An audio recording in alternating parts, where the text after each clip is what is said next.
شیخ Saadi سفر کر رہے تھے، ساتھ ان کا گدھا تھا۔ ایک گاؤں میں پہنچے تو رات پڑ گئی۔ سردی کے دن تھے۔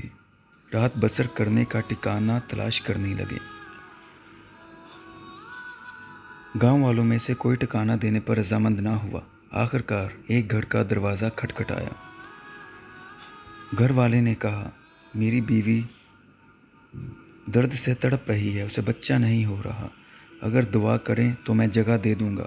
شیخ سعدی مان گئے۔ انہیں کمرہ مل گیا۔ پھر انہوں نے کاغذ کے ایک ٹکڑے پر تعویذ لکھا اور گھر والے سے کہا، اسے مریضہ کی ناف پر باندھ دے۔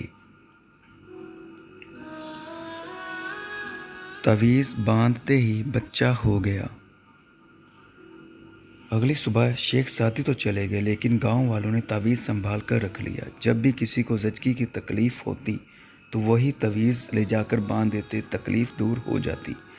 گاؤں کے مولوی کو اس بات پر بڑا غصہ آیا۔ اس نے سوچا کہ تعویذ پر لکھی ہوئی آیت کا پتہ چل جائے تو اسے بڑا فائدہ ہوگا۔ مولوی نے جھوٹ موٹ کا بہانہ تراشا اور تعویذ مانگ کر لے گیا۔